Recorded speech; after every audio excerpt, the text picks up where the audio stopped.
আমি মালা ভট্টাচার্য।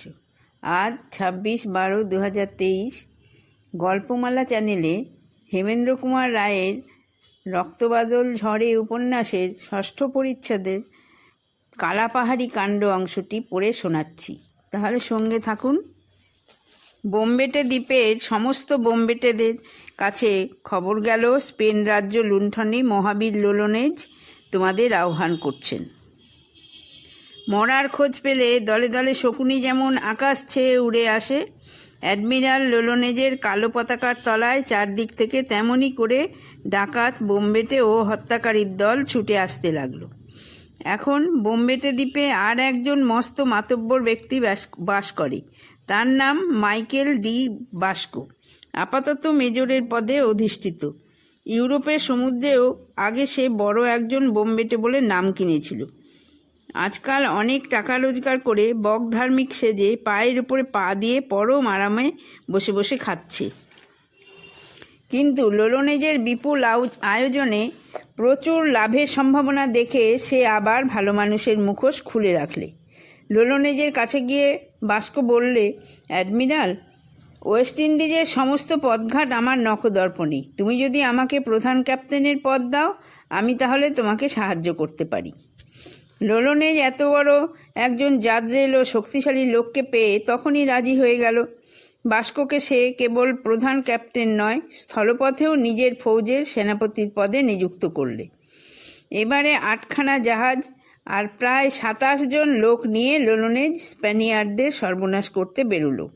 সবচেয়ে বড় জাহাজখানা নিলে নিজে, তার ওপরে ছিল 10টা কামান। হাইতি দ্বীপের উত্তর দিক দিয়ে যেতে যেতে প্রথমেই তাদের নজরে পড়ল একখানা প্রকাণ্ড জাহাজ। লোলোনেজের নিজের জাহাজের চেয়েও সে জাহাজখানা বড়। সে ইচ্ছা করলেই 8খানা জাহাজ নিয়ে আক্রমণ করে খুব সহজেই জয়লাভ করতে পারত, কিন্তু এখানে সে যথেষ্ট বীরত্ব ও আত্মশক্তির উপরে নির্ভরতার দৃষ্টান্ত দেখালে। সে কেবল নিজের জাহাজখানাকে রেখে বাকি 7খানা জাহাজকে সাভানা দ্বীপের কাছে গিয়ে অপেক্ষা করতে বললে। তারপর শত্রুর তরীর দিকে অগ্রসর হলো। স্প্যানিয়ার্ডরা বোম্বেটে জাহাজকে আসতে দেখেও ভয় পেলে না, কারণ তাদের জাহাজে 16টা কামান ও 50 জন সৈনিক ছিল। এই দুঃসাহসী হলো তাদের কাল। যুদ্ধ হলো 3 ঘন্টা ধরে। তারপর স্প্যানিয়ার্ডদের সমস্ত শক্তি উবে গেল। জাহাজ, ধনরত্ন ও মালপত্র বোম্বেটেদের হস্তগত হলো। বন্দীদের কি দশা হলো প্রকাশ পায়নি। খুব সম্ভব তাদের কারুর কাঁধের উপরে কেউ আর মাথা বলে কোনো জিনিস দেখতে পায়নি। অধিকৃত জাহাজখানা নিয়ে লোলোনেজ সানন্দে সাভানা দ্বীপের দিকে নিজের নৌবাহিনীর খোঁজ করতে গেল। আনন্দের উপরে আনন্দ। সেখানে গিয়ে শোনে তারাও একখানা ধনরত্নে পরিপূর্ণ জাহাজ হস্তগত করেছে। লোলোনেজ বললে, আমাদের যাত্রা শুভ দেখছি। গাছে না উঠতেই এক কাঁদি। সে আবার বোম্বেটে দ্বীপে ফিরে এলো। আগে তাড়াতাড়ি ধনরত্ন মালপত্র বিলি করবার ও দ্বীপের লাটকে ঘুষ দেওয়ার ব্যবস্থা করলে। আরও নতুন লোকজন নিলে। তারপরে যে শত্রু জাহাজ দখল করেছিল সেখানাকে নিজের নিয়ে আবার সদলবলে যাত্রা শুরু করলে। এবারে তার দৃষ্টি বিখ্যাত মারাকেবো নগরের দিকে। মারাকেবো হচ্ছে দক্ষিণ আমেরিকার ভেনেজুয়েলা প্রদেশের একটি বন্দর নগর। এখান থেকে কফি, চিনি, রবার, কাঠ, চামড়া, নানা ধাতু ও কুইনিন প্রভৃতি চালান দেওয়া হয়। তখনও এ শহরটি প্রসিদ্ধ ব্যবসায় প্রধান স্থান ছিল। এর উত্তরে আছে 75 মাইল বিস্তৃত ভেনেজুয়েলা উপসাগর ও দক্ষিণে আছে বৃহৎ মারাকোবা হ্রদ। এর বর্তমান লোকসংখ্যা 74,000, কিন্তু যখনকার কথা বলছি তখন এই শহরের লোকসংখ্যা এত বেশি ছিল না। লোলোনেজ এই শহরের কাছে এসে নোঙর ফেলল। তারপর সদল বলে ডাঙায় গিয়ে নামল। শহরে যাওয়ার পথেই পড়ে এক কেল্লা। তাকে এড়িয়ে যাওয়া সম্ভব নয় জেনে সে যুদ্ধ করবার জন্য প্রস্তুত হতে লাগলো। কিন্তু দ্বীপের লোকেরাও অপ্রস্তুত ছিল না। লোলোনেজের সুনির্দৃষ্টি যে তাদের উপরে পড়েছে এই খবর তারা আগেই পেয়েছিল। বোম্বেটের দল কেল্লার দিকে আসতে শুনে সেখানকার লাটে একদল সৈন্যকে জঙ্গলের ভিতরে লুকিয়ে থাকবার জন্য পাঠিয়ে দিলেন। তাদের উপরে হুকুম রইল, কেল্লার সৈন্যরা যখন বোম্বেটেদের সম্মুখ থেকে আক্রমণ করবে তখন তারা তাদের আক্রমণ করবে পিছন দিক থেকে। দুদিক থেকে আক্রান্ত হলে পর বোম্বেটেদের জনপ্রাণীও আর প্রাণ নিয়ে ফিরে যেতে পারবে না। বন্দোবস্ত খুব ভালো, কিন্তু দুঃখের বিষয় লোলনেজও ঘুমিয়েছিল না। সব খবরই সে জানতে পেরেছিল যথাসময়ে। সেও নিজের একদল লোককে জঙ্গলের ভিতরে পাঠিয়ে দিল এবং তারা এমন বিক্রমে ও সবেগে শত্রুদের আক্রমণ করলো যে একজন স্প্যানিয়ার্ডও আর কেল্লার ভিতরে ফিরে যেতে পারল না। তারপর তারা কেল্লার দিকে অগ্রসর হলো। কেল্লার সৈন্যরা পাঁচিলের উপর বড় বড় 16টা কামান বসিয়ে তাদের অভ্যর্থনা করবার জন্য প্রস্তুত হয়েছিল। বোম্বেটেরা বারবার কেল্লার দিকে এগিয়ে যায়, কিন্তু 16টা তোপের প্রতাপে বারবার ফিরে আসে। তাদের সঙ্গে তোপও ছিল না, বন্দুকও ছিল না। তাদের সম্বল খালি পিস্তল ও তরবারি। কিন্তু অনেকবার ফিরে আসার পর তারা এমন দৃঢ়প্রতিজ্ঞ হয়ে দুর্গ আক্রমণ করলে যে কামানের গোলা ও বন্দুকের অগ্নিবৃষ্টিও তাদের ঠেকিয়ে রাখতে পারল না। প্রাণের সব মায়া ছেড়ে পাঁচিল টপকে তারা কেল্লার ভিতরে লাফিয়ে পড়ল। 3 ঘন্টা যুদ্ধের পর দুর্গ এলো তাদের দখলে। ইতিমধ্যে ভগ্নদূত গিয়ে শহরে খবর রটিয়ে দিয়েছে যে হাজার হাজার বোম্বেটে কেল্লা ফতে করে শহর লুটতে ছুটে আসছে। ভয়ে সে কিছু বাড়িয়েই বলল, এই মারাকোবা শহরের আগেও আরও 3-4 বার শত্রুদের হাতে পড়েছে। সে যে কি বিপদ, কি যন্ত্রণা, কি বিভীষিকা, বাসিন্দারা আজও তা ভুলতে পারেনি। তখনই চারিদিকে রব উঠল, ওই এলো রে, ওই এলো, পালা পালা পালা। টাকা কড়ি ও মালপত্র নিয়ে সবাই ঊর্ধ্বশ্বাসে শহর ছেড়ে লম্বা দিল। কেউ গেল বনের ভিতর, কেউ গেল জিব্রাল্টার দিকে। বলা বাহুল্য, এই জিব্রাল্টার হচ্ছে দক্ষিণ আমেরিকার নতুন শহর, কিন্তু এই নতুন শহরের নামও আজ আর খুঁজে পাওয়া যায় না। ওদিকে দুর্গপ্রাকারের উপর থেকে লোলনের সংকেত করে নিজের নৌবাহিনীকে জানিয়ে দিল পথ পরিষ্কার, তারা ভিতরে ঢুকে অনায়াসে শহরের দিকে যাত্রা করতে পারে। জলপথে মারাকাবা শহর, সেখান থেকে 18 মাইল। বোম্বেটেরা আগে দুর্গটাকে সমূলে ধ্বংস করলে এবং সেই কাজেই গেল পুরো একটা দিন। তারপর তারা নৌবাহিনী নিয়ে একেবারে শহরের কাছে গিয়ে নোঙর ফেলল। একদল বোম্বেটে সমুদ্র থেকে শহরের উপরে গোলাবর্ষণ করতে লাগলো, আর একদল নৌকা বেয়ে তীরে উঠে শহরের ভিতরে সার বেঁধে প্রবেশ করলে কেউ বাধা দিল না। বাধা দেবে কে? সব লোক সে মুল্লুক ছেড়ে পিটটান দিয়েছে। বোম্বেটেরা শহরে ঢুকে দেখলে চারিদিক খাঁ খাঁ করছে। তখন তারা সেখানকার বড় বড় ও ভালো ভালো বাড়িগুলো দখল করে বসলো। তেমন সব বাড়িতে তারা জীবনে কোনোদিন বাস করেনি। বাড়িগুলোর ভিতরে ময়দা, রুটি, শূকর, মদ প্রভৃতি প্রচুর পরিমাণে পেলে, কিন্তু ধনরত্ন সব যেন অদৃশ্য হয়েছে ফুসমন্ত্রে। যা পেলে তাই নিয়েই তারা আপাতত আমোদ আহ্লাদ করতে বসলো বটে, তবে তাদের বড় আশায় ছাই পড়ল। কিন্তু লোলনেজ হাল ছাড়লে না। সে জনা কয়েক বোম্বেটেকে পাঠিয়ে দিলে বনের ভিতরটা আতিপাতি করে খুঁজে দেখতে। সেই রাত্রেই বোম্বেটেরা বনের ভিতর থেকে 20 জন স্ত্রী পুরুষ, গাধার পিঠে চাপানো নানা রকম মাল ও প্রায় নগদ 1 লক্ষ টাকা নিয়ে ফিরে এলো। কিন্তু একটা এত বড় শহরের পক্ষে 1 লক্ষ টাকা তো তুচ্ছ জিনিস। লোলনেজ স্প্যানিয়ার্ডদের ডেকে জিজ্ঞেস করলো, টাকা কড়ি কোথায় লুকিয়ে ফেলেছিস? তারা কোনো সন্ধান দিল না। তখন তাদের ভীষণ যন্ত্রণা দেওয়া হতে লাগলো। তার ফলে কেবল জানা গেল যে টাকা কড়ি সব বনের ভিতরে লুকানো আছে, কিন্তু কোথায় আছে সে ঠিকানা পাওয়া গেল না। লোলনেজ রাগে অগ্নিমূর্তি হয়ে উঠল। সে হঠাৎ খাপ থেকে তলোয়ার খুলে একজন স্প্যানিয়ার্ডকে তখনই কেটে কুচি কুচি করে ফেলল। তারপর চোখ পাকিয়ে বলল, কি বলবি নি? তাহলে একে একে সকলকেই আমি মোরগের মতন জবাই করব। এই নরপশুর ভয়ঙ্কর স্বভাব দেখে বন্দিরা স্তম্ভিত হয়ে গেল। একজন ভয়ে কাঁপতে কাঁপতে বলল, বনে যারা লুকিয়ে আছে চলুন তাদের দেখিয়ে দিচ্ছি। কিন্তু ডাকাতরা তাদের খুঁজতে আসছে। বনবাসী নাগরিকরা সে খবর পেয়েই ঊর্ধ্বশ্বাসে আবার নতুন এক জায়গায় গিয়ে গা ঢাকা দিল। বোম্বেটেরা কারোর টিকি পর্যন্ত দেখতে পেল না। নিরুপায় হয়ে বোম্বেটেরা দিন 15 সেই শহরেই বাস করল। তারপর লোলনেজ বলল, বন্ধুগণ, এই শহরের ধড়িবাজ লোকগুলো আমাদের কলা দেখাতে চায়। এখানে অনেক খাবার দাবার আছে বটে, কিন্তু খাবার খেতে আমরা এখানে আসিনি। এখানকার ধনরত্ন ওরা সব জিব্রাল্টারে নিয়ে গেছে। চলো আমরা জিব্রাল্টার আক্রমণ করি গিয়ে। তার অভিপ্রায় হওয়ার আগেই জিব্রাল্টারে গিয়ে পৌঁছলো। সবাই আবার সে শহর ছেড়ে অন্য জায়গায় পালাবার জোগাড় করলো।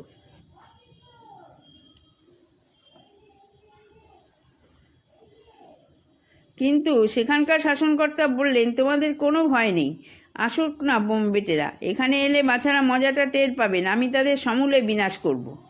শাসনকর্তা ছিলেন একজন পাকা যোদ্ধা।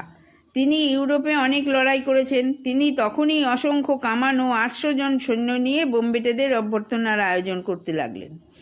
সমুদ্রের দিকে 20টি কামান বসানো হলো, আর একদিকে বসানো হলো 8টা বড় বড় কামান। শহরে যাওয়ার একটি রাস্তা খুব শক্ত বেড়া দিয়ে বন্ধ করা হলো, আর একটা রাস্তা খুলে রাখা হলো। তাতে এমন পুরু পাঁক ও কাদা ছিল যে সেখান দিয়ে পথ চলাচল করা প্রায় অসম্ভব। সে পথে যারা আসবে, সৈন্যদের অগ্নিবৃষ্টিতে তাদের অবস্থা হবে শোচনীয়। বোম্বেটেরা যথাসময়ে নগর থেকে খানিক তফাতে এসে দেখল, শহরের উপরে স্পেন রাজের পতাকা উঠছে সগর্বে এবং স্প্যানিয়ার্ডরা শ্রেণীবদ্ধ হয়ে তাদের অপেক্ষায় দাঁড়িয়ে আছে। এরা যে যুদ্ধের জন্য এমন বিপুল আয়োজন করবে, লোলোনেস তা কল্পনা করতে পারেনি। কিন্তু এজন্য সে ভীত হলো না। দলের মাথাওয়ালা লোকদের ডেকে পরামর্শ করতে বসলো। পরামর্শ হচ্ছে এই যে, স্প্যানিয়ার্ডরা যখন উচিত মতো আত্মরক্ষা করার জন্য এত বেশি সময় পেয়েছে এবং তাদের সৈন্য সংখ্যাও যখন এমন অসামান্য, তখন তাদের আর আক্রমণ করা উচিত কিনা। লোলোনেস বললে, কিন্তু তবু আমি হতাশ হওয়ার কারণ দেখি না। তোমরা অনায়াসেই বুক বেঁধে দাঁড়াতে পারো। বীরপুরুষের মতন আত্মরক্ষা করার শক্তি আমাদের আছে। আমি তোমাদের সর্দার, আমি যা বলি তাই করো। এর আগেও আজকের চেয়ে কম লোক নিয়ে আমরা এর চেয়েও বড় বিপদকে এড়াতে পেরেছি। শত্রুরা দলে যত ভারী হবে, আমাদের গৌরবও তত বাড়বে। বোম্বেটেদের ধারণা ছিল যে মারাকোবার সমস্ত ধনরত্নই এখানে সরিয়ে ফেলা হয়েছে। অতএব তারা এক বাক্যে বলল, সর্দার, তুমি যা বলবে আমরা তাই করব। তুমি যেখানে যাবে আমরা সেখানেই যাব। লোলোনেস বজ্রগম্ভীর স্বরে বললে, সাবাস, কিন্তু শুনে রাখো, তোমাদের মধ্যে যে কেউ একটু ভয় পাবে, আমি তাকেই নিজের হাতে গুলি করে মেরে ফেলব। প্রায় 400 বোম্বেটে যুদ্ধের আগে পরস্পরের সঙ্গে করমর্দন করে বিদায় নিলে। সেদিন যে কার জীবনের শেষ দিন তা কে জানে। লোলোনেস সকলকার আগে গিয়ে দাঁড়িয়ে নেতার স্থান অধিকার করলে। তারপর শূন্যে তরবারি তুলে দীপ্তকণ্ঠে বললে, ভাই সব, এসো আমার সঙ্গে। মা ভই। সকলে তার অনুসরণ করল। প্রথম পথে গিয়ে তারা দেখলে তা এমনভাবে বন্ধ যে এগুবার কোনো উপায় নেই। দ্বিতীয় পথ হচ্ছে পাক ও কাদায় ভরা। সেটা স্প্যানিয়ার্ডদের ফাঁদ। তারা বন জঙ্গল থেকে ডালপাতা কেটে এনে পথের উপরে পুরু করে ছড়িয়ে দিতে লাগলো, যাতে করে পাকে কাদায় পা বসে না যায়। ইতিমধ্যে স্প্যানিয়ার্ডদের কামান ও বন্দুক এমন ভীষণ গর্জন করতে লাগলো যে বোম্বেটেরা পরস্পরের গলার আওয়াজ পর্যন্ত শুনতে পেলে না।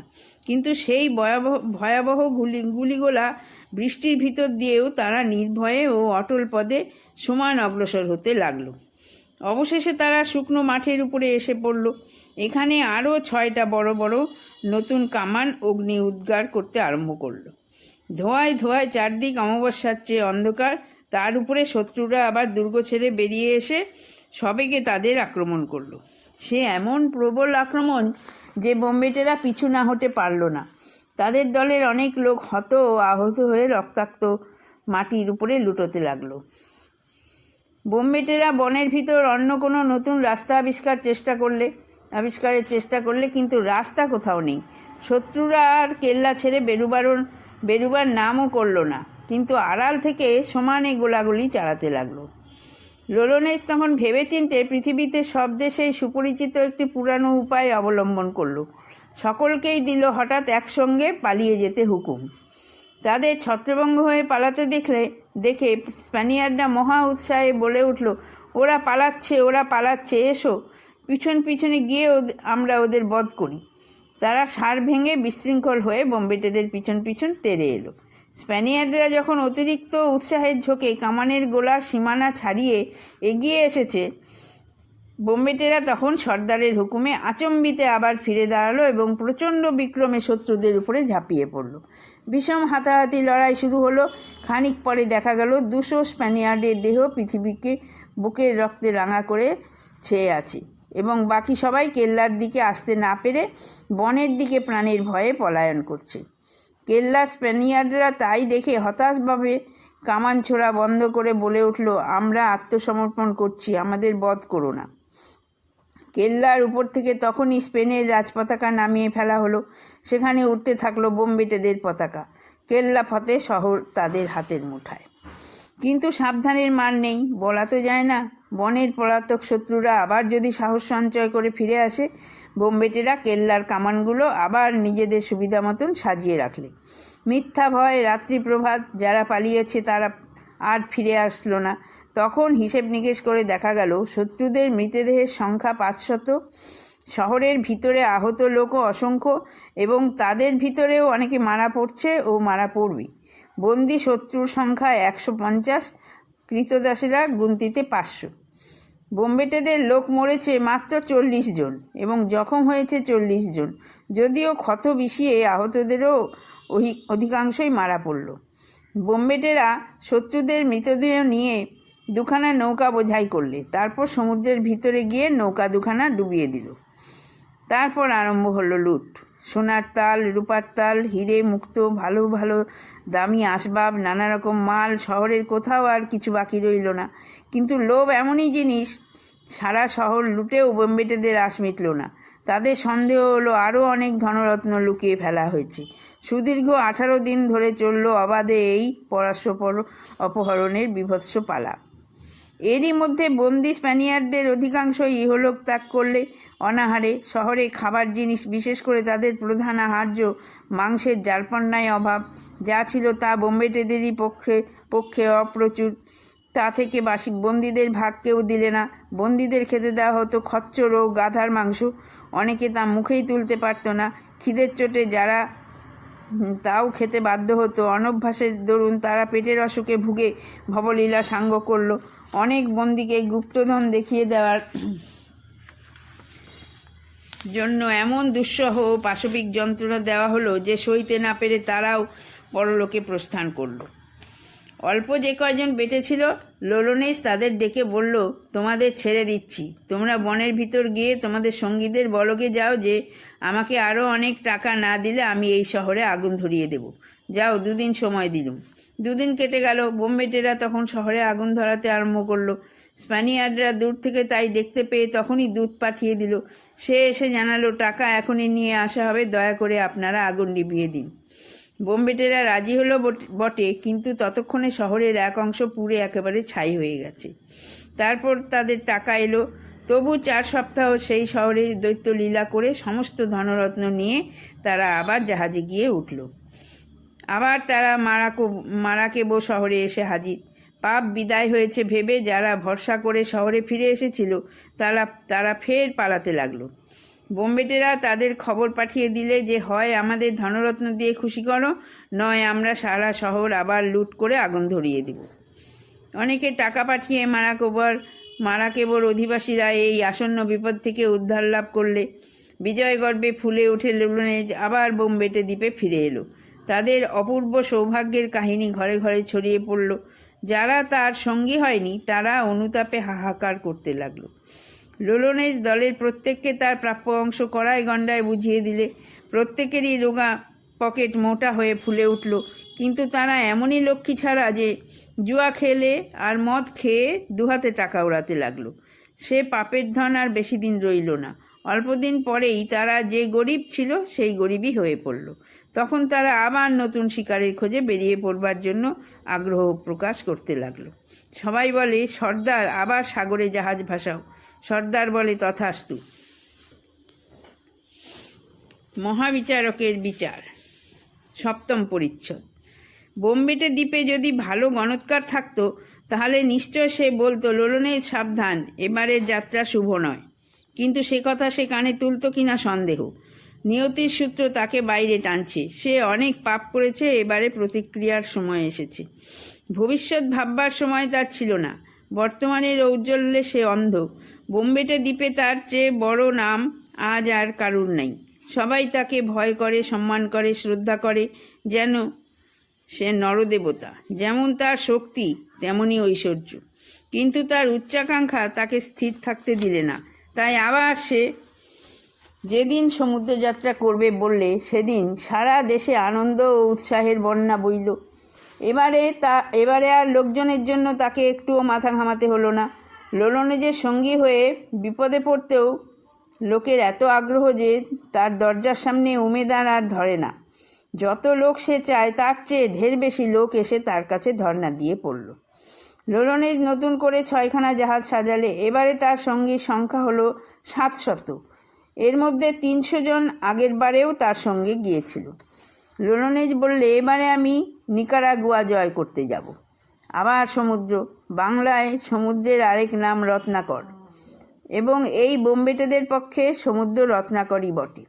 কিন্তু এবারে রত্নের এখনও দেখা নেই। তার উপরে অনুকূল বায়ুর অভাব। বোম্বেটেদের জাহাজগুলো যেন অগ্রসর হতেই নারাজ। এইভাবে কিছুদিন কাটবার পরই খাদ্যাভাব উপস্থিত হলো। তখন বাধ্য হয়েই বোম্বেটেরা প্রথম যে বন্দর দেখতে পেলে সেখানেই জাহাজ নোঙর করল। সমুদ্র থেকে একটা নদী ডাঙার মধ্যে গিয়ে ঢুকেছে। তার নাম জাগুয়া।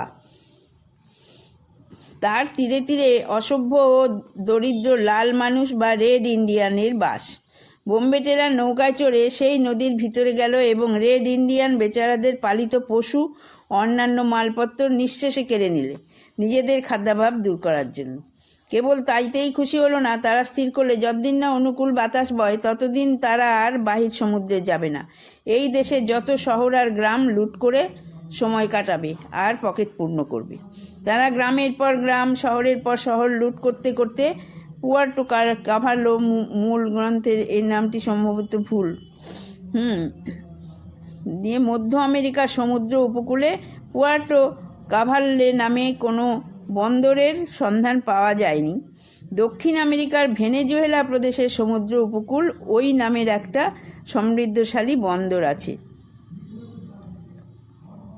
কিন্তু লোলনেজ এবার এই অঞ্চলে আসেনি। খুব সম্ভব সে হন্ডুরাজ উপসাগরের মুখে পুয়ার্টো কর্টেজ বন্দরে বাহিনী রেখে ভিতরে প্রবেশ করেছিল এবং কর্টেজ বন্দর থেকে প্রায় 36 মাইল ভিতর দিকে সান পেড্রো বা সেন্ট পিটার শহর এখনও বিদ্যমান রয়েছে। আমাদের পুস্তকের মানচিত্রে অসাবধানতা বশত কর্টেজ বন্দর ও সেন্ট পিটার শহর দেখানো হয়নি। সেই নামে এক বন্দরে এসে হাজির হলো। সেখানে স্প্যানিয়ার্ডদের একটা আস্তানা ও একখানা বড় জাহাজ ছিল। তারা তৎক্ষণাৎ জাহাজখানা দখল করে স্প্যানিয়ার্ডদের আস্তানা লুটে আগুন জ্বালিয়ে দেয়। এর মধ্যে তারা কত লোককে বন্দি করেছে, কত বন্দীকে যন্ত্রণা দিয়েছে ও কত বন্দীকে নিষ্ঠুরভাবে হত্যা করেছে তার আর সংখ্যা হয় না। লোলনেজের প্রকৃতি অতি ভয়ঙ্কর। কারুর জীব সে নিজের হাতে টেনে বার করে ফেলে, কারুকে বা সহস্তে কেটে খণ্ড খণ্ড করে। যেখান দিয়ে তার দল পথ চলে সেখানটায় যেন ধূ শ্মশান হয়ে যায়, যেন সে নরদেহে প্রলয় কর্তা। যথেচ্ছভাবে ধ্বংস করাই তার একমাত্র কর্তব্য। স্প্যানিয়ার্ডদের কাছে সে যেন সাক্ষাৎ যম। লোলনেজের সঙ্গে আছে এখন 300 বোম্বেটে। বাকি লোকজন ও জাহাজগুলি সে তার সহকারী মোসেস ফ্যানফিন নামে এক ওলন্দাজের তত্ত্বাবধানে সমুদ্র উপকূলে রেখে এসেছে। প্রায় 36 মাইল পথ হেঁটে লোলনেজ সান পেড্রো বা সেন্ট পিটার শহরের কাছাকাছি একটা বনের ধারে এসে পড়ল। তার অত্যাচারে পাগলের মতন হয়ে স্প্যানিয়ার্ডরা বনের মধ্যে অপেক্ষা করছিল। বোম্বেটেদের দেখেই তারা গুলি বৃষ্টি আরম্ভ করলে। এখানে রীতিমতন একটা লড়াই হয়ে গেল এবং দুই পক্ষেই অনেক লোক হত ও আহত হলো। তারপর স্প্যানিয়ার্ডরা পৃষ্ঠভঙ্গ দিলে। শত্রুদের যারা জখম হয়েছিল তাদের কারোর উপরেই বোম্বেটেরা দয়া করলে না, একে একে সবাইকে পরলোকের পথে পাঠিয়ে দেয়। যারা বন্দি হলো তাদের ডেকে লোলনেজ বললে, এই বনের ভিতর দিয়ে শহরে যাওয়ার আর কোনো ভালো রাস্তা আছে? তারা বললে না।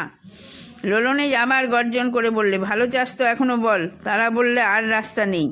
লোলনেজের মগজে শয়তান জেগে উঠল। সামনেই যে স্প্যানিয়ার্ড দাঁড়িয়েছিল ঘাট ধরে তাকে কাছে টেনে আনলে, যেন সে তারই মতন মানুষ নয়, তুচ্ছ একটা বলির পশু মাত্র।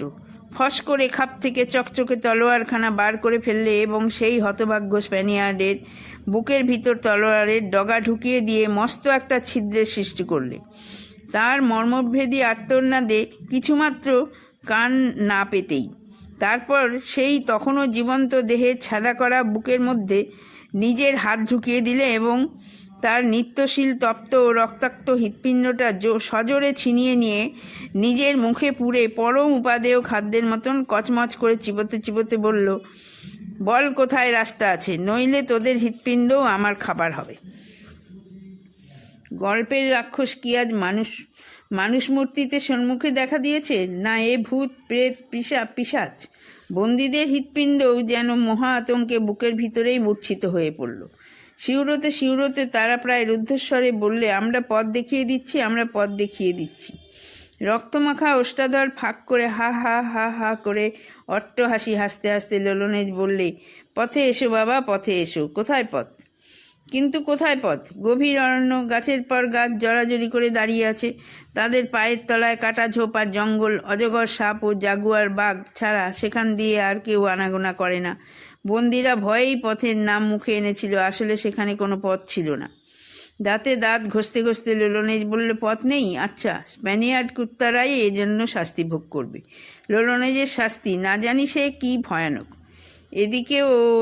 এদিকে ও অঞ্চলে স্প্যানিয়ার্ডরা বুঝলে এই দুধর্ষ ও পাপিষ্ট বোম্বেটেদের জব্দ ও কাহিল করার সবচেয়ে ভালো উপায় হচ্ছে বনের ভিতরে অতর্কিতে বারবার আক্রমণ করা।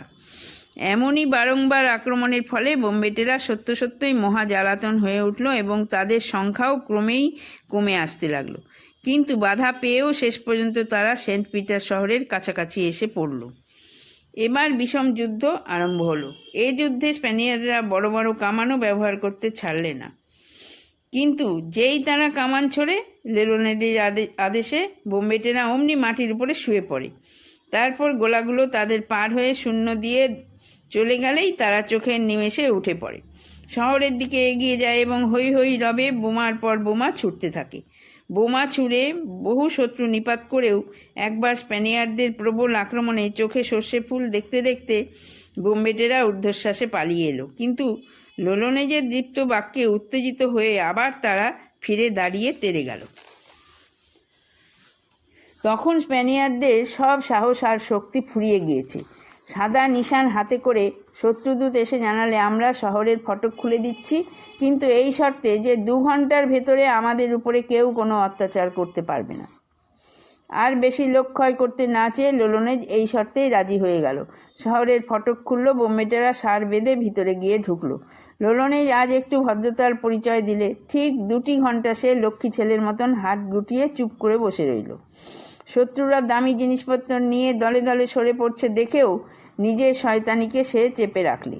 হঠাৎ তার এ সাধুতা, এ দুর্বলতা কেন? এ অনুতাপ কি অন্তিমকালের হরিনামের মতন? ঠিক 2 ঘন্টার জন্য সৎ প্রবৃত্তির আনন্দ উপভোগ করে কুম্ভকর্ণ আবার ভীম হুঙ্কারে জেগে উঠল। লুট করো, বন্দি করো, হত্যা করো, 2 ঘন্টা কাবার। যারা তখনও পালাতে পারেনি তারা এবং শহরে তখনও যা অবশিষ্ট ছিল সমস্তই বোম্বেটেদের হস্তগত হলো। কিন্তু সে এমন বেশি কিছু নয়। স্প্যানিয়ার্ডরা সন্ধির 2 ঘন্টায় রীতিমতো সদ্ব্যবহার করেছে। বোম্বেটেরা দিন কয় নগরেই বাস করলে এবং এই কয়দিন তাদের স্বভাবগত নিষ্ঠুরতার, কদর্যতার ও ভীষণতার পরিচয় দিতে কিছুমাত্র ত্রুটি করলে না। এখান থেকে যাত্রা করবার দিনে তারা শহরেও আগুন লাগিয়ে দিয়ে গেল। সেই সাংঘাতিক দেওয়ালি উৎসব শেষ হলে পর দেখা গেল আগে যেখানে শহর ছিল এখন সেখানে পড়ে রয়েছে শুধু বিরাট বিরাট একটা ভস্মের পাহাড়। সেন্ট পিটার শহর ধ্বংস করে ললনেজ খোশ মেজাজে সমুদ্র তীরে ফিরে এলো। তার দলের যেসব লোক জাহাজ ও নৌকা নিয়ে সেখানে তার জন্য অপেক্ষা করছিল তাদের সঙ্গে মিলিত হয়ে সে আবার নতুন শিকারের সন্ধানে বেরিয়ে পড়ল। 2-1 দিন পরে গুয়াটেমালা নদীর মোহনায় এসে বোম্বেটেরা খবর পেলে যে স্প্যানিয়ার্ডদের একখানা জাহাজ সেখানে এসে উপস্থিত হবে। তারা সেই জাহাজের অপেক্ষায় দলে দলে সেখানে পাহারা দিতে লাগলো। কোনো দল সাগরের বুকে ছোট ছোট দ্বীপে কাছিম ধরতে গেল, কোনো দল গেল সেখানকার রেড ইন্ডিয়ান ধীবরদের উপর অত্যাচার করতে। সেখানকার রেড ইন্ডিয়ানরা তখন 100 বছর ধরে স্প্যানিয়ার্ডদের অধীনে বাস করে আসছে। স্প্যানিয়ার্ডদের চাকর বাকর দরকার হলে তারাই এসে কাজকর্ম করে দিয়ে যায়। স্প্যানিয়ার্ডরা তাদের খ্রিস্ট ধর্মের দীক্ষা দিয়েছিল। কিছুকাল তারা খ্রিস্ট ধর্মের নিয়ম পালন করে, কিন্তু স্প্যানিয়ার্ড প্রভুদের অধার্মিকের মতন ব্যবহার ও হিংস্র আর পশু প্রকৃতি দেখে খ্রিস্ট ধর্মে বোধহয় তাদের ভক্তি চটে যায়। তখন আবার তারা পিতৃপিতামহের ধর্মকে ফিরতি গ্রহণ করে। হিন্দুদের নাকি 33 কোটি দেবতা আছে, কিন্তু তাদের দেবতাদের সেন্সাস কখনো নেওয়া হয়েছিল কিনা জানি না। তবে রেড ইন্ডিয়ান দেবতারাও দলে খুব হালকা হবেন বলে মনে হয় না, কেননা তাদের ঘরে ঘরে নতুন নতুন দেবতার যেরকম বেরকম লীলা খেলা দেখা যায়। বেরকম লীলা খেলা দেখা যায়। তাদের দেবতা নির্বাচনের একটা পদ্ধতির কথা বলি। পরিবারের মধ্যে যে মুহূর্তে একটি শিশু জন্মগ্রহণ করে, তারা তখনই তাকে নিয়ে বনের ভিতরে মন্দিরে গিয়ে উপস্থিত হয়। মেঝের উপরে মণ্ডলাকারে খানিকটা জায়গা খুঁড়ে তার মধ্যে পুরু করে ছাই বিছিয়ে দেয়। তারপরে সেই ছাইয়ের উপরে নবজাত শিশুকে শুইয়ে রেখে চলে আসে। মন্দিরের চারিদিকে সব দরজা খোলা থাকে। তার কাছে আর জনপ্রাণীও যায় না। যে কোনো হিংস্র জন্তু মন্দিরের মধ্যে প্রবেশ করতে পারে, কিন্তু কোনো মানুষ আসবার হুকুম নেই। সারা রাত এইভাবে কেটে যায়। সকালে শিশুর পিতা ও অন্যান্য আত্মীয়রা আবার মন্দিরের ভিতরে আসে। অনেক সময় দেখা যায় হিংস্র জন্তুর আক্রমণে বা অন্য কারণে শিশুর মৃত্যু হয়েছে। অনেক সময় দেখা যায় জীবন্ত ও অক্ষত শিশুকে। তখন সকলে ছায়ের উপরে কোনো জন্তুর পদচিহ্ন আছে কিনা পরীক্ষা করে। পদচিহ্ন যদি না থাকে, তবে সেই শিশুকে আবার সেখানে একলা রাত্রিবাস করতে হয়। আর পদচিহ্ন যদি থাকে, তবে পরখ করে দেখা হয় সেগুলো কোনো জন্তুর পদচিহ্ন। যে জন্তুর পদচিহ্ন সেখানে থাকবে, সেই জন্তুই হবে শিশুর দেবতা, তার সারা জীবনের উপাস্য। এখন আবার বোম্বেটেরা কি করছে দেখা যাক। প্রায় 3 মাস পরে খবর এসেছে স্প্যানিয়ার্ডদের জাহাজ বন্দরে দেখা দিয়েছে। সবাই সেই দিকে ছুটল। বড় যে সে জাহাজ নয়, প্রকাণ্ড আকার, উপরে অনেক সৈন্য সামন্ত, 42টা কামান। কিন্তু এসবের দিকে লোলনেজ একটুও ভ্রুক্ষেপ করল না। সে ভয়ের ধার ধারে না। বোম্বেটেরা একজোট হয়ে জাহাজখানাকে আক্রমণ করলে এবং জাহাজের 130 জন সৈন্য তাদের বাধা দেওয়ার জন্য কম চেষ্টা করলে না। তবু শেষকালে জিত হলো বোম্বেটেদেরই। কিন্তু এত পরিশ্রম ও লক্ষ্যের পরে জাহাজ দখল করেও বোম্বেটেরা হতাশ হয়ে পড়ল। তার ভিতরে লুট করার মতো বিশেষ কিছু নেই। লোলনেজ তখন পরামর্শ সভা আহ্বান করলে। সে বললে, এইবারে আমি গুয়াটেমালার দিকে যেতে চাই, তোমাদের কি মত? অনেকেই বললে, আমরা এইবার এ দেশ ছেড়ে ফিরে যেতে চাই। লোলনেজ বললে, কিন্তু আমি ফিরব না। তারা বললে, কিন্তু আমরা ফিরব। যারা এই কথা বললে তাদের অধিকাংশই হচ্ছে নতুন লোক। লোলনেজের পূর্ব অভিযানে তারা তার সঙ্গে ছিল না। গত অভিযানের ফল দেখে তারা ভেবেছিল বোম্বেটের জীবন হচ্ছে অত্যন্ত রঙিন। গাছ নাড়া দিলে যেমন ফল ধরে, রাশি রাশি মোহর ঝরাও বুঝি তেমনই সহজ। কিন্তু তাদের লাখ টাকার স্বপ্নঘোর আজ ছুটে গেছে। তারা দলে রইল না। লোলনেজের দলকে একেবারে হালকা করে দিয়ে বেশিরভাগ বোম্বেটেই কয়েকখানা জাহাজ নিয়ে সরে পড়ল। বনে বনে কাটা ঝোপে ঘুরে অনাহারে অল্পাহারে অনিদ্রায় কষ্ট পেয়ে ও স্প্যানিয়ার্ডদের গরম গরম গুলি খেয়ে খেয়ে তাদের শখ ক্রমশ ঠান্ডা হয়ে এসেছিল। দল খুব ছোট হয়ে গেল। অন্য কেউ হলে এখানে আর থাকতো না, কিন্তু একগুয়ে লোলনেজ গ্রাহ্যও করলে না। সিংহের মতন তার মেজাজ, নিষ্ঠুর, গর্বিত ও অদম্য। সমুদ্রের কিনারে কিনারে বনের ভিতর দিয়ে বোম্বেটের দল চলেছে। খাদ্যাভাব হওয়াতে তারা বানর মেরে তারই মাংস ভক্ষণ করতে লাগলো। তবু অজানা নেশার পথ চলা তাদের থামল না। কিন্তু তখনও লোলনেজ আন্দাজ করতে পারেনি তার পাপের পেয়ালা কানায় কানায় ভরে উঠেছে। যেখান দিয়ে তারা যাচ্ছে সেখানকার রেড ইন্ডিয়ানরাও যে শান্ত ছেলে নয়, একদিন তার প্রমাণ পাওয়া গেল। আগেই বলেছি, বোম্বেটেরা রেড ইন্ডিয়ানদের ওপরে কম নিষ্ঠুর ব্যবহার করেনি, সুতরাং তারাও তাদের বাগে পেলে ছেড়ে কথা কয় না। বোম্বেটেদের দলে একজন ফরাসি ও একজন স্প্যানিয়ার্ড ছিল। একদিন তারা দল ছাড়া হয়ে খাদ্য বা অন্য কিছুর খোঁজে বনে বনে ঘুরে বেড়াচ্ছে। এমন সময় দেখতে পেল একদল সশস্ত্র রেড ইন্ডিয়ান তাদের দিকে ছুটে আসছে।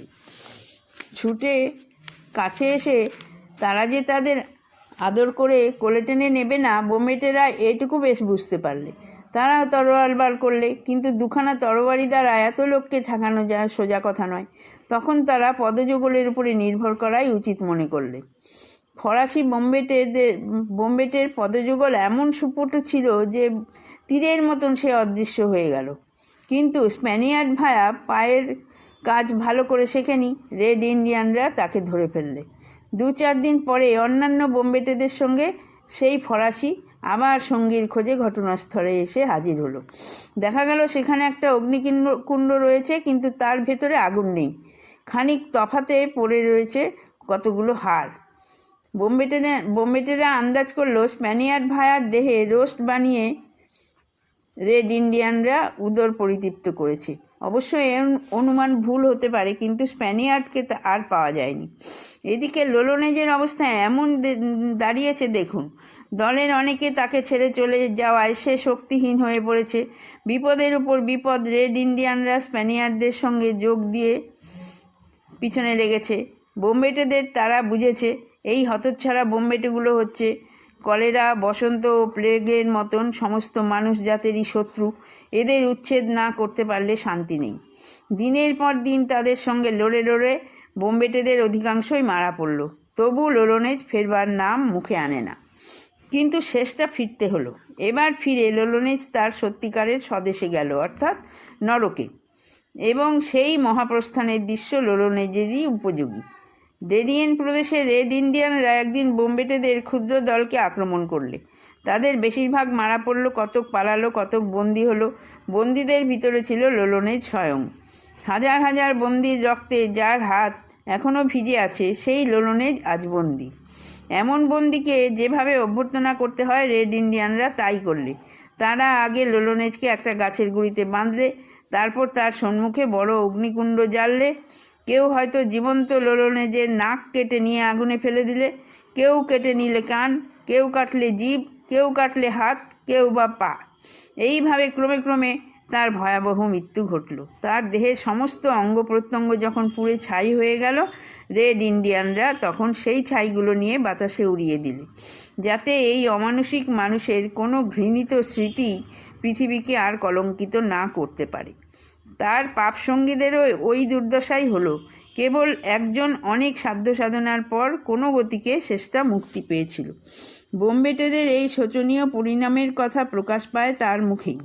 লোলোনেজের পরিণামই আভাস দেয় যে জীবের শিয়রে হয়তো সত্যই কোনো অদৃশ্য মহাবিচারকের দৃষ্টি সর্বদাই সজাগ হয়ে আছে।